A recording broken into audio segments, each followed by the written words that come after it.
Hello everyone, welcome back to our YouTube channel agriculture and GK. मेरा नाम नेहा है और आज के इस वीडियो में हम आपके साथ डिस्कस करने वाले हैं important question of management and ethics के लिए।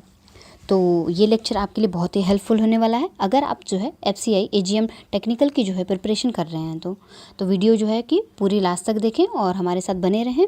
और अगर आप चैनल पर नए विजिट कर रहे हैं तो प्लीज़ चैनल को सब्सक्राइब कर लीजिए और बेल नोटिफिकेशन को ज़रूर ऑन कर लीजिए ताकि आपको जो है कि क्लास की जितनी भी वीडियो आपको अपलोड की जाती हैं वो आपको जो है कि मिल सके टाइम से। तो चलिए शुरू करते हैं। और एक और न्यूज़ है, एक और चीज़ है आपके लिए। अगर इससे पहले हमने आपको लगभग सीरीज़ 9 तक कंप्लीट कर लिया है, ठीक है। ये हमारा सीरीज़ 10 है। तो जो है आप जो है हमारे प्लेलिस्ट से जा करके important question of management and ethics के जो है सीरीज़ 9 तक आप जो है देख सकते हैं, जो कि आपको प्रीवियस ईयर के क्वेश्चंस हैं, जो कि बहुत इंपॉर्टेंट क्वेश्चंस आए हुए हैं। वो सारे के सारे हमने अब तक के जितने भी हमने वीडियो डाले हैं उसमें जो है कि आपके ये पूरे के पूरे क्वेश्चन इंक्लूड हैं। तो आप जो हमारे प्लेलिस्ट से आप जाके वहाँ पर देख सकते हो important question of management and ethics के। चलिए शुरू करते हैं। अगर आप हमारे साथ जुड़ना चाहते हैं, हमारे कोर्स प्राइस 999 जो आपके लिए लॉन्च की गई है, जो कि FCI AGM टेक्निकल के लिए जो है कि आपके लिए ये लॉन्च की गई है। और अगर आप प्रिपरेशन करना चाहते हैं तो आप हमारे इस कोर्स प्राइस के साथ जा सकते हैं, जिसमें आपको जो है कि कंप्लीट नोट्स प्रोवाइड करेंगे, प्लस आपको जो है कि जनरल एप्टीट्यूड रिलेवेंट जितने भी डिसिप्लिन्स हैं, प्लस आपकी जो है वीडियो लेक्चर्स प्लस PDF, ये सारी चीज़ें आपको वहाँ पे प्रोवाइड की जाएंगी। और जो है कि आपके जो भी क्वेश्चन पेपर होंगे, जो भी टेस्ट बेस्ड होंगे, वो आपके प्रीवियस ईयर के क्वेश्चन पेपर के बेस्ड पे होंगे। तो अगर इंटरेस्टेड हैं तो आप हमारे व्हाट्सएप नंबर पे मैसेज कर सकते हैं और व्हाट्सएप नंबर का लिंक जो है आपको डिस्क्रिप्शन बॉक्स में प्रोवाइड कर दिया गया है। तो जुड़िए हमारे साथ अपनी अच्छी प्रिपरेशन के लिए एग्रीकल्चर एंड जीके में। चलिए, तो सबसे पहले आज का सबसे पहला क्वेश्चन है हमारा, जो कि चलेंगे हम लोग और समझते हुए चलेंगे सारी चीज़ें, और जिस टॉपिक से उसके बारे में हम लोग डिस्कस करते चलेंगे। तो पहला ही क्वेश्चन है हमारा, which of the following test measure the individuals ability to learn a given job when educate training is given and do not test the knowledge of proficiency processed by an individual. ये बोल रहा है कि ऐसी कौन सा test होता है जो इंडिविजुअल की, जो भी कोई इंसान है या फिर जो भी कोई वहाँ पे एप्लीकेंट है, उसकी जो है कि एबिलिटी को टेस्ट किया जाता है कि वो कितना उसमें ट्रेनिंग दिया गया, उसका अच्छा हुआ, वो जॉब जो दिया जाएगा उसमें कितना वो अच्छे से वो जॉब को अच्छे से कर सकता है। ये सारे टेस्ट जो है किस टेस्ट के अंदर आते हैं? ये इंटरेस्ट टेस्ट के अंदर आते हैं, अचीवमेंट टेस्ट के अंदर आते हैं, सिचुएशनल टेस्ट के अंदर आते हैं, या फिर एप्टीट्यूड टेस्ट के अंदर आते हैं। तो ये आपके जो है कि आते हैं एप्टीट्यूड टेस्ट के अंदर, ठीक है। अचीवमेंट टेस्ट जो है ये तो आपका जो है कि कहते हैं कि रिजल्ट, ये सब सारी चीज़ें जब आपकी आ जाएंगी तो ये होगा, है ना। आप जो भी किसी गोल को आप अचीव कर लोगे तो वहाँ पे आपके अचीवमेंट टेस्ट हो जाएंगे। सिचुएशनल टेस्ट में ये होगा कि आपको कोई भी एक प्रॉब्लमेटिक सिचुएशन दी जाएगी, है ना, उसको आप कैसे हैंडल करते हो, कितने इफ़िशिएंटली आप उसको हैंडल करते हो, ये आपके सिचुएशनल टेस्ट हो जाती हैं। और एप्टीट्यूड टेस्ट जो है हमारी इंडिविजुअल की कितनी एबिलिटी है, वो कितने अच्छे से वो कर सकता है, ओके। तो ये होता है इसकी एप्टीट्यूड टेस्ट, जो कि हमारे जॉब के लिए वहाँ पे आपको टेस्ट किया जाता है। तो करेक्ट आंसर जो हो जाएगा क्वेश्चन नंबर 1 का वो होगा D, okay, correct answer. Next चलते हैं क्वेश्चन नंबर 2 पे। Which of the following concept refers to attributing an appropriate value of to the worth of human resource in the organization. Question है ये है हमारा HRM से, ह्यूमन रिसोर्स मैनेजमेंट से है, ठीक है। ह्यूमन रिसोर्स मैनेजमेंट अपने आप में एक इम्पॉर्टेंट टॉपिक है। तो अगर किसी को लगता है कि ये टॉपिक इम्पॉर्टेंट नहीं है तो वो प्लीज़ एक बार अपने सिलेबस के थ्रू जा करके उसको देख ले और जो है कि वेटेज देख ले, ओके, जो कि मैंने पहले ही सीरीज़ 1 में आपको सारे के सारे इम्पॉर्टेंट टॉपिक्स और वेटेज कितने कितने वो मैंने डिस्कस करे हैं। तो यहाँ पे क्वेश्चन है हमारा, क्वेश्चन है which of the following concept refers to attributing an appropriate value to the worth of human resource in the organization. ऐसा कौन सा कॉन्सेप्ट है जिसमें जो है कि ह्यूमन की एप्रोप्रिएट वर्थ को, उसकी वैल्यू को बताता है? तो ये होता है हमारा human resource accounting. Human resource accounting जो है आपकी ह्यूमन की वर्थ को यहाँ पे बताता है कि क्या उसकी वर्थ है, क्या उसकी वैल्यू है किसी भी एक ऑर्गेनाइजेशन में, ठीक है। ह्यूमन पावर जो है आपकी एक मोस्ट, कहते हैं ना, इम्पॉर्टेंट पावर है आपके, किसी भी, आप चाहे बात कर लो, आप एग्रीकल्चर में बात कर लो या किसी भी ऑर्गेनाइजेशन में बात कर लो, तो human power is the best power. तो correct answer will be B। Next बात करते हैं क्वेश्चन नंबर 3 की। Employment agency in which fresh graduates and technician is search of suitable employment would be first register themselves are known as. ये बोल रहा है कि कहीं भी जो है जो फ्रेश ग्रेजुएट हुए हैं, जो टेक्नीशियन हैं, वो सर्च कर रहे हैं सुटेबल जॉब के लिए, है ना, सुटेबल एक होता है ना कि प्रॉपर रोजगार के लिए वो जो है कि अपने आप को कहाँ रजिस्टर करेंगे, है ना। तो जो हमारे तुरंत के ग्रेजुएट हुए हैं, जो टेक्नीशियन हैं, है ना, तो वो कहाँ अपने आप को रजिस्टर करते हैं, तो वो करते हैं हमारे पब्लिक एंड स्टेट एजेंसी में। Okay, public and state agency में। तो ये भी आपका जो है कि ह्यूमन रिसोर्स मैनेजमेंट के उससे जो है कि आपकी ये क्वेश्चन है, ठीक है। तो इम्पॉर्टेंट टॉपिक है, ध्यान रखेंगे। तो करेक्ट आंसर जो हो जाएगा सी का 3 का, तो वो होगा डी। चलिए क्वेश्चन नंबर 4 की बात करते हैं। Which of the following can not act as a force for change. इसमें से which of the following can not act as a force for change, इसमें से कौन सा जो है कि चेंज जो फोर्स नहीं करता है किसी भी चीज़ को चेंज करने के लिए, ठीक है। डिक्रीजिंग स्किल सेट्स, जो भी डिक्रीजिंग स्किल सेट्स होती हैं वो हमारी जो है कि कोई भी ऐसा फोर्स नहीं करती है किसी चीज़ को चेंज करने के लिए, ठीक है। ये अपने आप ही स्किल्स जो है आपकी ख़त्म हो गई या फिर आप उसमें इंटरेस्टेड नहीं हो, तो ये सारी चीज़ें आपकी इसके अंडर आती हैं। तो करेक्ट आंसर जो हो जाएगा क्वेश्चन नंबर 4 का, वो हो जाएगा सी। नेक्स्ट बात करते हैं क्वेश्चन नंबर 5 की। Activities related to change which are intentional and goal oriented is are term at. अब क्या है, ये हमारा जो है कि गोल से बात कर रहे हैं, तो ये आपका जो है कि क्या है, ये कौन सा चीज़ है, एक्टिविटी कौन सी इससे रिलेटेड, जो कि आपके गोल ओरिएंटेड बता रही है आपको, ठीक है। आपका इंटेंशन उसके लिए कितना अच्छा है, कितना आप परसेंटेज आप उसको अपना दे रहे हो, ये किसके अंडर आता है। तो ये हमारी जो है कि प्लान चेंज, है ना, प्लान किस तरीके से हम चेंज कर रहे हैं, किस तरीके से उसको अपना इन्फ्लुएंस हम उस पर रख रहे हैं, ठीक है, किस तरीके से इंट्यूट कर रहे हैं हम सारी चीज़ों को, ये हमारे जो है कि प्लान के अंदर आती हैं। तो correct answer will B question number 5 का करेक्ट आंसर हो जाएगा ए। नेक्स्ट बात करेंगे क्वेश्चन नंबर 6 की। If an organisation used as outside consultant as opposed to an insider as a change agent, the result would probably be, ठीक है। अब बोल रहा है कि किसी भी ऑर्गेनाइजेशन में जो है कि आपका कोई भी कंसल्टेंट है जो अपोज कर रहा है किसी भी इंसाइडर को चेंज करने के लिए, है ना, तो रिज़ल्ट क्या इसका हो सकता है। तो इसका कोई भी अगर बाहर से आके फीडबैक दे रहा है आपका, तो उसको चेंज करने के लिए या किसी भी चीज़ को अच्छा बनाने के लिए, तो वो क्या होगा, उसका मोर ऑब्जेक्टिव को सोच का अच्छा ही होगा। ओके, तो ये सारी चीज़ें हमें देख के चलनी पड़ती है। इसलिए जो है कि कोई भी कंपनीज़ होती हैं या कोई भी ऑर्गेनाइजेशन है, ठीक है, वो फीडबैक लेती है, ठीक है, फीडबैक अपने आप को बेहतर बनाने के लिए। तो correct answer will B question number 6 का, वो हो जाएगा सी। नेक्स्ट बात करते हैं क्वेश्चन नंबर 7 की। The most relevant disadvantage of using outside consultant as a change agent is, ठीक है, इसका सबसे बड़ा डिसएडवांटेज क्या हो सकता है। जो भी हम किसी का आउटसाइडर का हम रिव्यू ले रहे हैं, तो इसका सबसे बड़ा डिसएडवांटेज क्या हो सकता है। They do not have live with percussion after the change. ये क्या है, they do not have to live with the precaution after the change. ये जो है कि आपका क्या सबसे बड़ा होगा, ये होगा आपका सी जो है करेक्ट आंसर इसका हो जाएगा क्वेश्चन नंबर 7 का सी हो जाएगा, ठीक है। वो कोई भी चीज़ सिचुएशन को देख नहीं रहे हैं, है ना, वो मे बी आपके बाहरी जो भी आपकी चीज़ें हैं उसको देख के जज कर लेंगे। ओके, तो वो प्रॉपरली आपको नहीं जानते, तो मे बी ये जो है कि इसकी ये मेन डिसएडवांटेज इसका हो जाएगा। तो करेक्ट आंसर जो होगा वो हो जाएगा सी। नेक्स्ट बात करेंगे क्वेश्चन नंबर 8 की।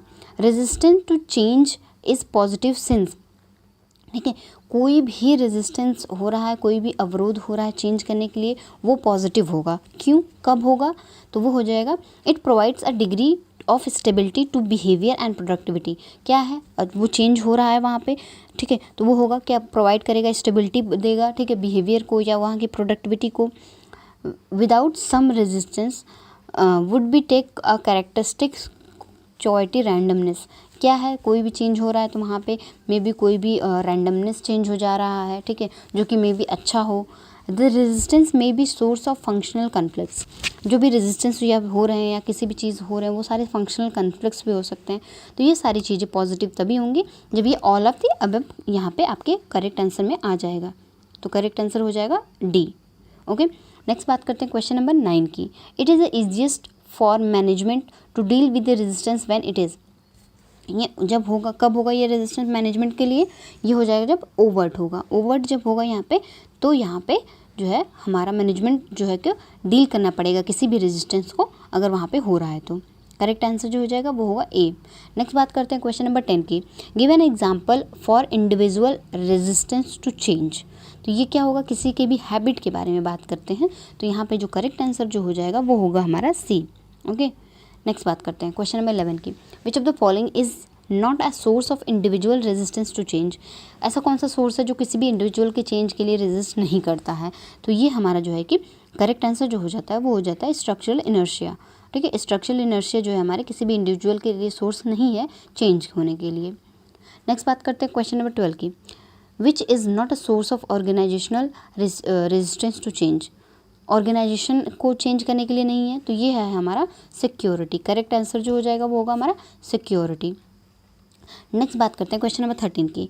Which of the following is not a tactic for dealing with the resistance to change. ठीक है, इसमें से कौन सी ऐसी टैक्टिक नहीं है जो कि किसी भी चेंज को रेजिस्ट करती है। तो ये हमारे जो है कि कोऑपरेशन, जो करेक्ट आंसर जो हो जाएगा ये वो होगा हमारा कोऑपरेशन। ओके, तो ये होगा हमारा कोऑपरेशन, ध्यान रखेंगे। नेक्स्ट बात करते हैं हम लोग क्वेश्चन नंबर 14 की। Using covert influence to overcome resistance to change is called. किसी भी को जो है हम रेजिस्टेंस को फेस करते हैं तो वो किसकी वजह से होता है, तो वो होता है हमारा, वहाँ पे उसका होता है मैनिपुलेशन। ओके, वहाँ पे उसका मैनिपुलेशन होता है तभी वो चीज़ें चेंज होती है वहाँ पे। तो ये होगा करेक्ट आंसर जो हो जाएगा सी। नेक्स्ट बात करते हैं क्वेश्चन नंबर 15 की। तो ये है हमारा क्वेश्चन लीडरशिप से। ठीक है, एक सेकेंड।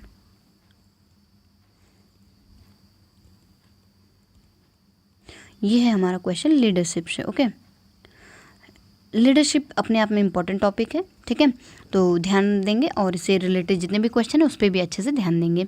तो ये है हमारा leader that focus on production and the jobs technical aspects. वो लीडर ऐसे कौन से लीडर होते हैं जो कि आपके प्रोडक्शन और जॉब के टेक्निकल एस्पेक्ट्स पे काम करते हैं। तो ये हमारे जो किस तरीके के लीडर होते हैं, ये हमारे जॉब सेंटर्ड लीडर होते हैं। ओके, जॉब सेंटर लीडर होते हैं। जनरल आपके जो है कि ओवरऑल देखते हैं। ठीक है, ऑटोक्रेटिक कौन होते हैं, ऑटोक्रेटिक होते हैं जो कि पूरे के पूरे अपना रूल देते हैं, अपने उनके खुद के विचार होते हैं और अपने जो है कि क्या कहते हैं उसको, सारी चीज़ें उन्हीं का धौस रहेगा, सारी चीज़ें उन्हीं की चलती हैं। बट वहाँ पे जो है बस लोगों को सुनना होता है और उसी के हिसाब से काम करना होता है। ठीक है, और ये बहुत सक्सेसफुल नहीं है एजुकेटेड पीपल के लोगों में। जहाँ अनएजुकेटेड लोग हैं तो वहाँ पे ये ऑटोक्रेटिक लीडरशिप चल सकता है। तो करेक्ट आंसर जो हो जाएगा हमारे यहाँ पे जॉब सेंटर्ड। ओके, नेक्स्ट बात करते हैं क्वेश्चन नंबर 16 की। Politics suggest that the impetus for change is more likely to be come from.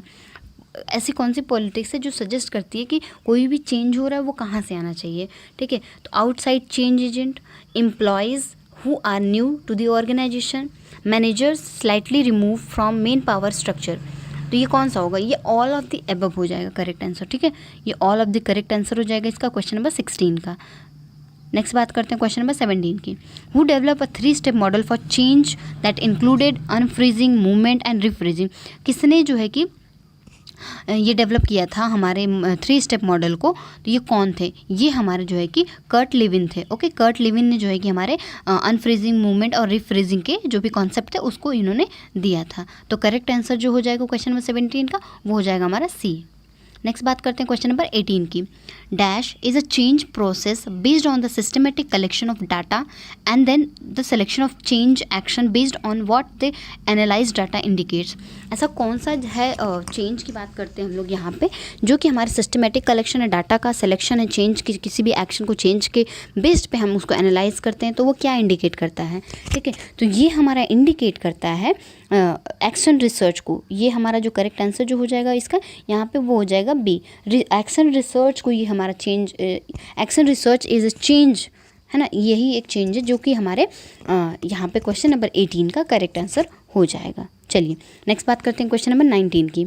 William Marsteller once said that communication is not just a word paint on a canvas, math symbol or the equations and models of scientists. It is the interrelation of human beings trying to escape dash, trying to share experience, trying to implant ideas.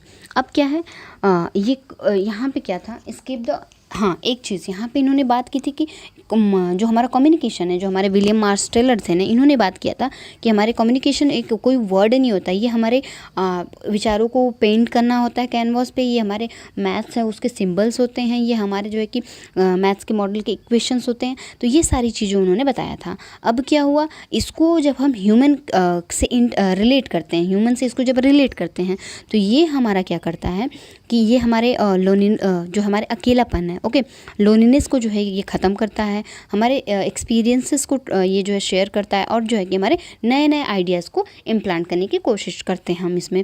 तो ये सारी चीज़ें होती हैं हमारी communication के examples, ठीक है, कम्युनिकेशन के एडवांटेज। तो ये हो जाएगा करेक्ट आंसर, यहाँ पे होगा वो होगा ए। नेक्स्ट बात करें क्वेश्चन नंबर 20 की।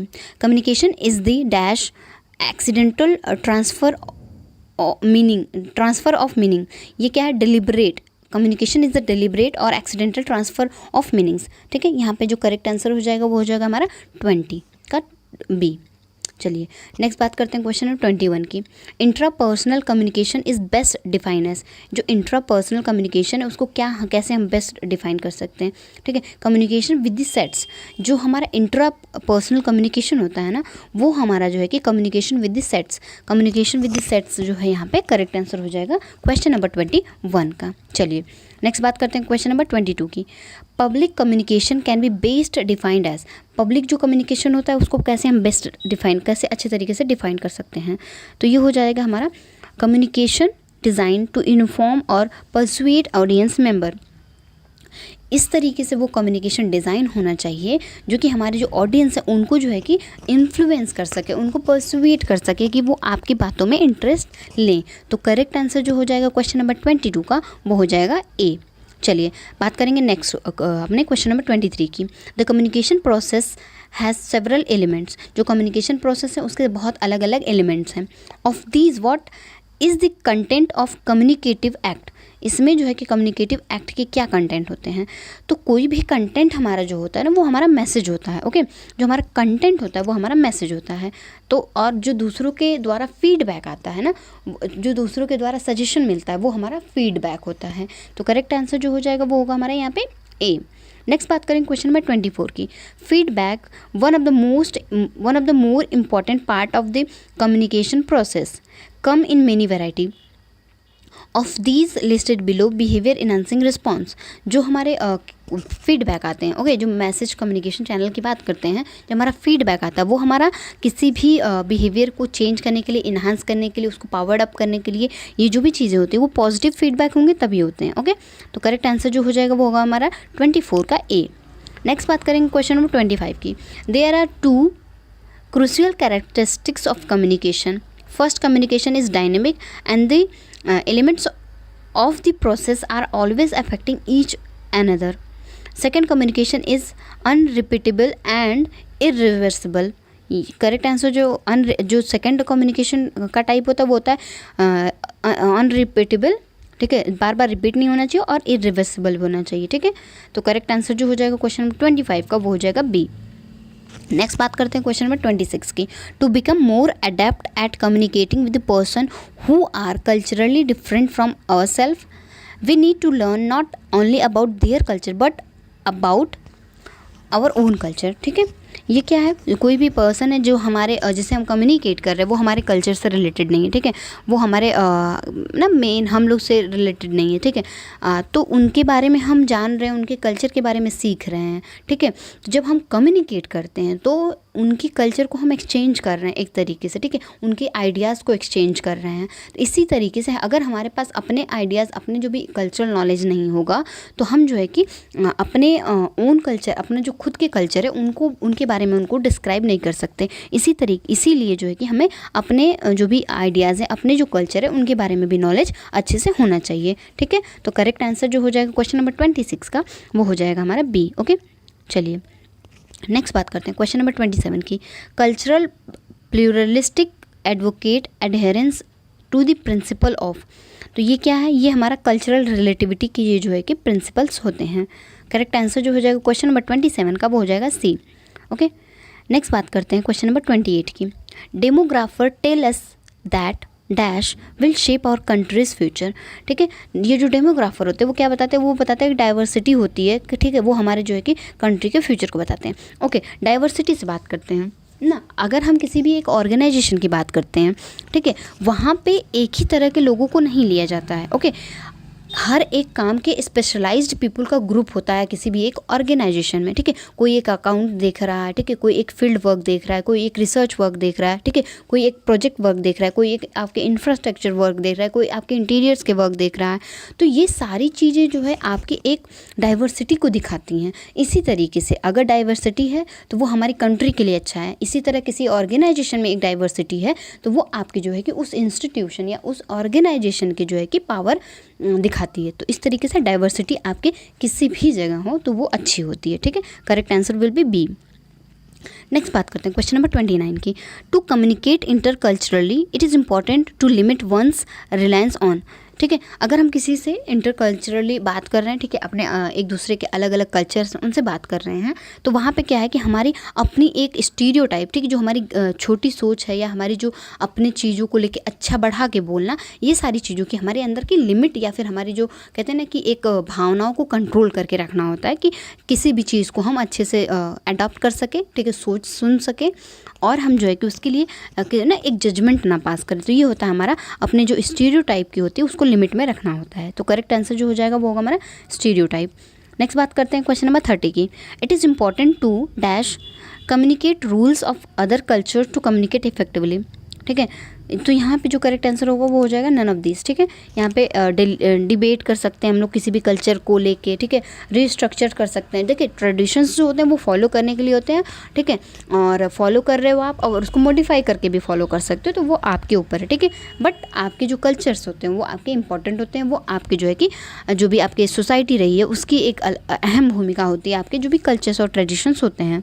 ठीक है, तो उसको हमें क्या कहते हैं ना कि उसको और कहते हैं ना कि अच्छे से सजा धजा के उन सब चीज़ों को अच्छे से आपको किसी के सामने एक्सप्रेस करना होता है। ठीक है, ना कि हम उसको लिए असेम्ड हों। ठीक है, उस पर ये सब सारी चीज़ें हमारे लिए बहुत ही गलत हो जाती हैं। तो इसलिए हमें जो है अपने जो कल्चर होते हैं, अपने जो ट्रेडिशन है उस पर प्राउड होना चाहिए। ओके, चलिए नेक्स्ट बात करते हैं क्वेश्चन नंबर 31 की।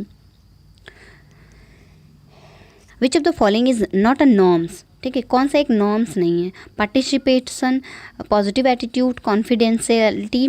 तो ये जो है कि नॉर्म्स क्या नहीं है, ये हंगर हमारा नॉर्म्स नहीं है। ठीक है, हंगर ये नॉर्म्स नहीं है। Okay, correct. क्वेश्चन नंबर 32 की बात करते हैं। Which of the following is not an example of group influence on an individuals. किसका ये जो है कि एग्जाम्पल नहीं है ग्रुप इन्फ्लुएंस ऑन इंडिविजुअल, किसी भी इंडिविजुअल पे ग्रुप इन्फ्लुएंस नहीं हो रहा, वो किसका एग्जाम्पल नहीं है। तो यहाँ पे जो करेक्ट आंसर होगा वो होगा हमारा माइनॉरिटी इन्फ्लुएंस। तो करेक्ट आंसर जो हो जाएगा वो होगा हमारा ए। नेक्स्ट बात करते हैं क्वेश्चन नंबर 33 की। Social facilitation is the term use to describe the tendency for presence of other.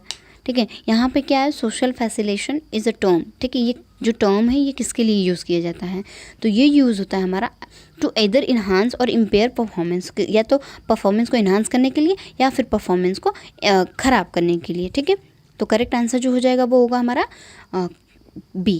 Next बात करते हैं क्वेश्चन नंबर 34 की। What is the term used to describe when a person's identity and self-awareness are diffused by being in the presence of a group and a person might act in an unrestrained manner। ठीक है, ये क्या है, कौन सा term हम यहाँ पे यूज़ करेंगे। ठीक है, कि कोई भी पर्सन अपनी जो है सेल्फ अवेयर हो रहा है, प्लस अपने आप को जो है कि अनस्ट्रक्चर्ड जो है ठीक है, वो सारी चीज़ें जो है कि अपने आप को नहीं कर, तो ये हो जाता है हमारा डी इंडिविजुअलेशन। ओके, करेक्ट आंसर जो हो जाएगा वो होगा हमारा यहाँ पे बी। नेक्स्ट बात करते हैं क्वेश्चन नंबर 35 की। Group polarisation occur when. Group polarisation कब होता है। ठीक है, तो यहाँ पे जो करेक्ट आंसर हो जाएगा वो हो जाएगा ए ही हो जाएगा हमारा। Member in a group interact but instead of changing their minds about a topic they keep their original idea and strengthen those idea. अब क्या है, ये ग्रुप पोलराइजेशन कब होता है, वो जो है कि ग्रुप इंटरेक्ट कर रहे हैं और अपने आइडियाज़ को इंटरचेंज नहीं कर रहे हैं, अपने माइंडसेट को बदल नहीं रहे हैं, बट अपने ओरिजिनल आइडिया को जो है कि रखे हैं और उसी को जो है कि बढ़ावा दे रहे हैं। तो इस तरीके से जो है कि ग्रुप पोलराइजेशन होता है। ठीक है, नेक्स्ट बात करते हैं क्वेश्चन नंबर 36 की। Which researcher coin the term groupthink. Group think को किसने जो है वो किया था, कॉइन किया था, किस टर्म को दिया था, तो इन्होंने दिया था, हमारे इरविन जैनिस ने दिया था इसको, जो है कि टर्म जो है को ये इन्होंने डिस्क्राइब किया था। तो करेक्ट आंसर जो हो जाएगा क्वेश्चन नंबर 36 का वो हो जाएगा सी। नेक्स्ट बात करते हैं क्वेश्चन नंबर 37 की। Group think is use to describe. Group think को हम कैसे डिस्क्राइब कर सकते हैं? Group dynamic that can interfere with the group decision making processes and can produce disastrous result. तो जो है जो ग्रुप थिंक होते हैं वो जो है कि एक दूसरे के जो है डिसीजंस होते हैं उसमें जो है कि सोचते हैं, इंटरफेयर करते हैं, ठीक है, प्लस आपकी जो है कि बहुत अच्छा रिजल्ट वहाँ पे देते हैं। तो ये होता है ग्रुप थिंक का, हम डिस्क्राइब ऐसे करेंगे। तो करेक्ट आंसर जो हो जाएगा क्वेश्चन नंबर 37 का वो हो जाएगा बी। ओके, नेक्स्ट बात करते हैं क्वेश्चन नंबर 38 की। Research on working in pair, team और इन ग्रुप हैज़ शोन दैट। यहाँ पे ये जो है कि हमारा ह्यूमन रिसोर्स मैनेजमेंट से क्वेश्चन है। यहाँ पे बोल रहा है कि कोई भी रिसर्चर है या किसी चीज़ पे काम हो रहा है ना, तो वो क्या दिखाता है? तो वो दिखाता है कोलैबोरेशन और प्रोडक्टिविटी, ठीक है। तो वहाँ पे वो प्रोडक्टिव है और कोलैबोरेट करके काम कर रहे हैं, तो ये चीज़ वहाँ पे शो होती है। हमारे जो रिसर्च होते हैं, जो रिसर्च वर्कर होते हैं, ये जो है कि टीम में काम करते हैं, ये सारी चीज़ें दिखाती है, पावर और कोलैबोरेशन। ओके, तो करेक्ट आंसर जो हो जाएगा वो हो जाएगा हमारा क्वेश्चन नंबर 38 का, वो हो जाएगा हमारा। ओके, चलिए नेक्स्ट बात करते हैं क्वेश्चन नंबर 39 की। माइनॉरिटी इन्फ्लुएंस कैन, जो माइनॉरिटी होते हैं उनकी जो उनका इन्फ्लुएंस क्या कर सकता है? Steer other group member who hold the majority view over the minority point of view. वो क्या कर सकते हैं? वो हमारे क्या इन्फ्लुएंस कर सकते हैं? वो ये कर सकते हैं कि जो भी मेजॉरिटी ग्रुप के हैं उनको जो है कि ये बता सकते हैं कि माइनॉरिटी ग्रुप के जो पॉइंट्स हैं, जो उनके कहते हैं आइडियाज़ हैं, जो उनकी पावर है, वो सारी चीज़ें वो दिखा सकते हैं। तो करेक्ट आंसर जो हो जाएगा हमारा क्वेश्चन नंबर 39 का वो हो जाएगा हमारा बी, ठीक है। चलिए बात करते हैं क्वेश्चन नंबर 40 की। It is through dash that group member can be inspired, motivated and guided to be successful and productive। ये क्या है? क्या ऐसी चीज़ है जो कि बताता है कि वो इंस्पायर्ड, वो किसी को इंस्पायर्ड कर सकता है, मोटिवेट कर सकता है, ठीक है, या फिर उसको गाइड कर सकता है, वो सक्सेसफुल है। ये सारी चीज़ें किसके अंदर होती हैं? तो ये एक लीडरशिप के अंदर होती हैं, ठीक है। लीडरशिप की क्वालिटी एक अपने आप में बहुत अच्छी क्वालिटी होती है, ठीक है। अब क्या है कि वो आपको जो लीडरशिप होते हैं वो आपको मोटिवेट कर सकते हैं, ठीक है, वो आपको सक्सेस होने में आपकी हेल्प कर सकते हैं, ठीक है, और जो है कि आपको गाइड कर सकते हैं, आपको गोल ओरिएंटेड बना सकते हैं। तो लीडरशिप या फिर लीडर्स जो होते हैं वो आपको जो है कि हमेशा जो है आपको पॉजिटिव आपके डेवलपमेंट में हेल्प करते हैं। तो करेक्ट आंसर जो हो जाएगा वो होगा यहाँ पे डी। चलिए नेक्स्ट बात करते हैं क्वेश्चन नंबर 41 की। क्वेश्चन नंबर 41 है हमारा, Which style of leadership focuses on goal, standards and organization? किस तरीके के लीडरशिप होते हैं, ठीक है। यहाँ पे आपके क्वेश्चन जो है लीडरशिप से आ रहे हैं, ठीक है। जो लीडरशिप इंपॉर्टेंट टॉपिक से ध्यान रखेंगे, ठीक है। तो which type of leadership focuses on goal, standards and organisation, ठीक है। किस तरीके के जो लीडरशिप होते हैं वो किस पे फोकस करते हैं? आपके गोल्स पे फोकस करते हैं, आपके स्टैंडर्ड ऑफ लिविंग पे फोकस करते हैं, आपकी ऑर्गेनाइजेशन के स्टैंडर्ड पे या फिर उसके लेवल पे बात करते हैं। तो वो किस तरीके की लीडरशिप होते हैं? वो आपके जो है कि टास्क लीडरशिप होते हैं या फिर टास्क ओरिएंटेड लीडरशिप होते हैं, ठीक है। करेक्ट आंसर जो हो जाएगा वो होगा ए, ठीक है। नेक्स्ट बात करते हैं क्वेश्चन नंबर 42 की। ओके, क्वेश्चन नंबर 42 है ट्रांसफॉर्मेशनल लीडरशिप स्टाइल। जो ट्रांसफॉर्मेशनल लीडरशिप स्टाइल होती है वो क्या करती है, ठीक है। ये करती है encourage and inspire group member to go above and beyond selfish interest and do not do what is the best for the common group of the group as a whole. ये क्या करते हैं? जो ट्रांसफॉर्मेशनल लीडरशिप वाले होते हैं ना, ये क्या करते हैं? ये आपको मोटिवेट करते हैं, ठीक है, एज अ आपको whole and as a team काम करने के लिए, ठीक है। कोलैबोरेशन को ये प्रमोट करते हैं, ये प्रोडक्टिवनेस को प्रमोट करते हैं, जो आपके ट्रांसफॉर्मेशनल लीडरशिप होते हैं, ठीक है। तो ये क्या करते हैं? ये क्या बोलते हैं? ये आपको मोटिवेट करेंगे ग्रुप में काम करने के लिए, ग्रुप पावर को मोटिवेट करेंगे, ठीक है, ताकि आपका एज अ होल आपके एक साथ विकास हो, ठीक है। तो ये जो है कि आपके ट्रांसफॉर्मेशनल लीडरशिप होते हैं। तो करेक्ट आंसर जो हो जाएगा यहाँ पे वो हो जाएगा आपका डी, ठीक है। चलिए नेक्स्ट बात करते हैं क्वेश्चन नंबर 43 की। विच style of leadership focuses on team building, conflicts resolution and morals. ये किस तरीके के लीडरशिप होते हैं जो कि आपके बात करते हैं आपके टीम बिल्डिंग पे, कॉन्फ्लिक्ट्स को सुलझाते हैं, जो भी आपकी विवाद है उनको सुलझाते हैं, आपके मोरल्स को जो है कि सही करते हैं या फिर आपके मोरल्स को अपलिफ्ट करते हैं। ये किस तरीके के लीडरशिप होते हैं, ये या फिर ये किस तरीके के लीडर होते हैं, या ये किस तरीके का लीडरशिप है। तो ये आपका जो है कि सोशल लीडरशिप होते हैं। ठीक है, ये आपके जो है कि सोशल लीडरशिप होते हैं। चलिए बात करेंगे ट्रांसपेरेंट की। ट्रांसपेरेंट के अभी पीछे वाले क्वेश्चन में हमने इसको डिस्कस किया था कि ट्रांसपेरेंट वो होते हैं जो आपको बोलते हैं कि ट्रांसपेरेंट वो होते हैं जो आपको बिना किसी है ना पूरे के पूरे पारदर्शिता के साथ ये काम करते हैं। ठीक है, ये होते हैं आपके लीडरशिप। ठीक है, वो किसी भी कोई मेजॉरिटी या माइनॉरिटी, ठीक है, या फिर इन्फीरियर या फिर ना सुपीरियर, ये सारी चीज़ें वो नहीं दिखाते हैं। तो इस तरीके के जो लीडरशिप होते हैं वो आपके जो है कि ट्रांसपेरेंट लीडरशिप होते हैं। टास्क लीडरशिप क्या होते हैं, जो कि आपके गोल ओरिएंटेड होते हैं या फिर जो आपके कहते हैं ना कि किसी भी चीज़ के लिए बहुत ही फोकस्ड होते हैं। तो ये होते हैं आपके टास्क लीडरशिप। चलिए तो करेक्ट आंसर जो हो जाएगा क्वेश्चन नंबर 42 का वो हो जाएगा बी। ओके, नेक्स्ट बात करते हैं क्वेश्चन नंबर 44 की। Social comparison theory is offered as one explanation for.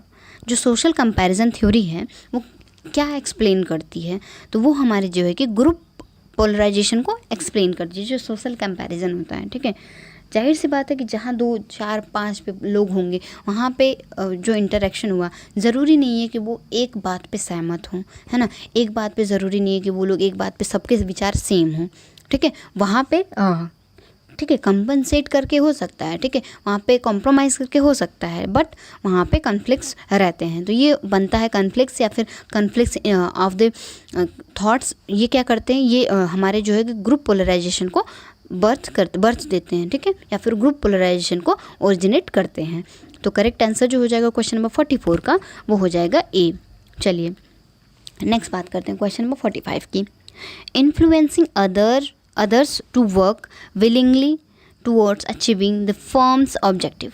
ये क्या होते हैं, ये कौन है जो कि आपको इन्फ्लुएंस करते हैं, आपको बढ़ाते हैं, आपको बढ़ा के आपको जो है कि काम करवाते हैं, आपके लिए किसी भी ऑब्जेक्टिव को पूरा करवाते हैं।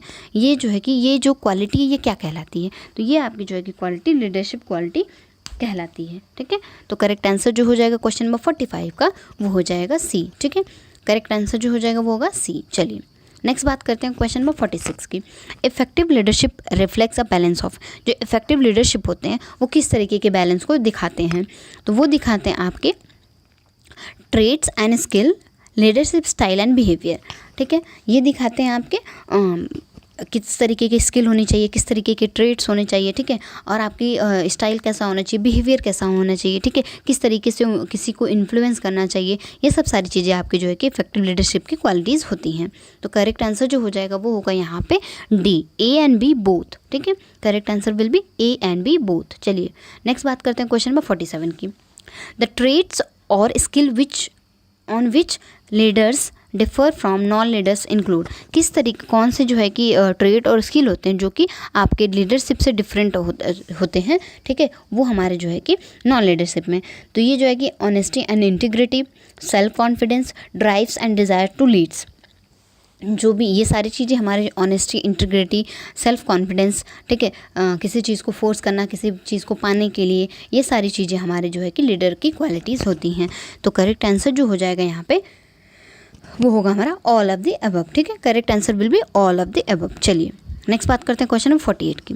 Source from which leaders derived power include. जो कौन सा सोर्स है जो पावर जो लीडर को पावर प्रोवाइड करता है। ठीक है, तो ये होता है हमारा position held, authority to reward और पनिश, एक्सपर्ट नॉलेज। ये कौन सी जो है कि कौन कौन सी सोर्स होते हैं जो आपको एक लीडर को क्वालिटी या फिर आपको लीडर को अथॉरिटी प्रोवाइड करते हैं। तो ये होते हैं आपके उनकी पोजीशन क्या है। ठीक है, उनके पास अथॉरिटी होती है किसी चीज़ के लिए रिवॉर्ड करने के लिए या उनको पनिश करने के लिए, उनके पास एक्सपर्ट नॉलेज होते हैं। तो ये सारे के सारे जो पावर होते हैं ये आपके जो है कि लीडर के पास होते हैं। तो करेक्ट आंसर जो हो जाएगा क्वेश्चन नंबर 48 का वो होगा हमारा डी। ठीक है, तो करेक्ट आंसर डी। चलिए सेकेंड लास्ट क्वेश्चन पे चलते हैं। क्वेश्चन है हमारा question number 49, a leadership people oriented function includes. जो लीडरशिप के लोग होते हैं, ठीक है, वो हमारा जो है कि किस ओरिएंटेड है किसी भी फंक्शन के लिए, वो क्या क्या हो सकता है, वो हमारा हो सकता है reducing tension and boosting morals, making the job more pleasant, defending the group's values attitude and believes. अब क्या है, ये जो होता है, जो लोग होते हैं, जो हमारे लीडर के जो हमारे लीडरशिप के लोग होते हैं, या जो हमारे नेता लोग के जो साथी होते हैं, जो वर्कर होते हैं, जो को वर्कर होते हैं, वो क्या करते हैं, ठीक है, वो एक दूसरे के मोरल्स को, एक दूसरे को बूस्टअप करते हैं, एक दूसरे को मोटिवेट करके रखते हैं, ठीक है। ये भी एक क्वालिटी है कि एक दूसरे को साथ में रहना, एक दूसरे को सपोर्ट करना, ठीक है। Making the job more pleasant, कोई भी काम कर रहे हैं तो उस वहाँ पे माहौल खुशनुमा बना के रखना, है ना, टेंशन ना रहना, ये सारी चीज़ें जो है कि आपके किसी भी जॉब आप इन्वायरमेंट अगर अच्छा नहीं तो वहाँ पे आपका मन नहीं लगेगा। ये सारी चीज़ें जो है कि वहाँ पे एक माहौल अच्छा बना हो रहना चाहिए, एक आपके जो भी आपके इंस्टीट्यूशन है, ये सारी चीज़ें। चलिए अगला है हमारा defending the groups value attitude and belief, ठीक है। कोई भी ग्रुप क्या चीज़ें रखता है, क्या सोच रखता है, क्या बिलीव्स रखता है, ये सारी चीज़ें अगर कोई उसको कहते हैं ना कि उसको गलत बता रहा है तो उस चीज़ को डिफेंड करना, ये भी आपके जो है कि जो लीडर के साथी होते हैं, ठीक है, जो साथी होते हैं या को वर्कर्स होते हैं, ये जो है कि उनकी क्वालिटी होती है, ठीक है। इस तरीके की उनकी ओरिएंटेशन होती है किसी भी चीज़ को लेके। तो करेक्ट आंसर जो हो जाएगा क्वेश्चन नंबर 49 का, वो होगा हमारा डी, ठीक है। करेक्ट आंसर जो हो जाएगा वो होगा हमारा डी।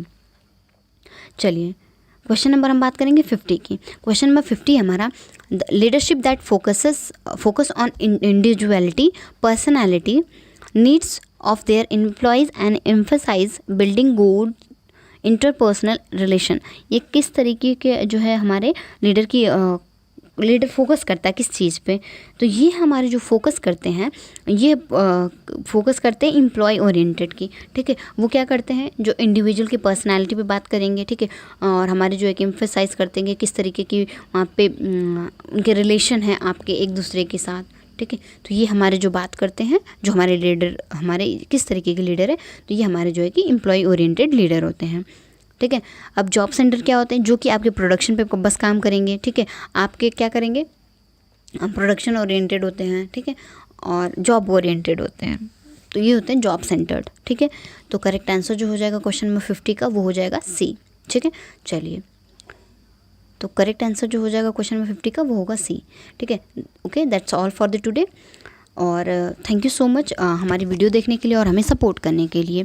और एक बात आपसे है, अगर आप FCI की जो सीरीज़ है वो कंटिन्यू रखना चाहते हैं तो प्लीज़ कमेंट करके बताइए कि प्लीज़ इसको कंटिन्यू करिए, ठीक है, जब तक कि FCI के जो भी रीशेड्यूल्ड वो नहीं आ जाते हैं, डेट्स नहीं आ जाती हैं। और इसी तरह हमें सपोर्ट करते रहिए और हमारे साथ जुड़े रहिए एग्रीकल्चर एंड जीके में। और अगर हमारे साथ सोशल मीडिया पे, अगर डिफरेंट सोशल मीडिया पे आप हमसे जुड़ना चाहते हैं तो आप जुड़ सकते हैं हमारे agriculture and GK Telegram channel पे, जहाँ पे आपको जो है कि डेली की क्लासेस के नोटिफिकेशन प्लस आपके जो है कि PDF जॉब नोटिफिकेशन, ठीक है, ये सारी की सारी चीज़ें वहाँ पे आपको प्रोवाइड की जाती हैं। प्लस आपको जो है कि फ्री में PDF भी प्रोवाइड किए जाते हैं, और आपको जो है कि डिफरेंट क्विज़ जो है आपको डेली के डेली वहाँ पे कंडक्ट कराई जाती है। तो जुड़िए अधिक से अधिक नॉलेज गेन करने के लिए, और जितने भी आपके अलाइड सेक्टर के एग्ज़ाम्स होते हैं उनकी भी प्रिपरेशन हम जो है कि आपके साथ वहाँ पे करवाते हैं। और आप जो है कि हमारे YouTube चैनल पे भी हमें फॉलो कर सकते हैं एग्रीकल्चर एंड जीके में। और वीडियोस अच्छी लग रही हो तो प्लीज़ अपने दोस्तों के साथ शेयर करें और सपोर्ट करिए हमें, और हमारे साथ जुड़े रहिए। और आपको किस किस चीज़ की ज़रूरत है वो प्लीज़ हमें बताइए, ठीक है। और अधिक जानकारी के लिए आप हमारे जो है कि गूगल प्ले स्टोर से हमारे जो है कि ऐप को भी डाउनलोड कर सकते हैं, जहाँ पे आपको जो है कि फ्री ई-बुक्स भी प्रोवाइड की जाती हैं, और आपकी डिफरेंट एग्ज़ाम्स की, एग्रीकल्चर एग्ज़ाम्स की वहाँ पे प्रिपरेशन कराई जाती है। तो जुड़िए हमारे साथ बेस्ट प्रिपरेशन के लिए, और घर में रहिए, सेफ़ रहिए, सुरक्षित रहिए, और अपना ध्यान रखते रहिए, और अपनी पढ़ाई ज़रूर करते रहिए। Thank you so much.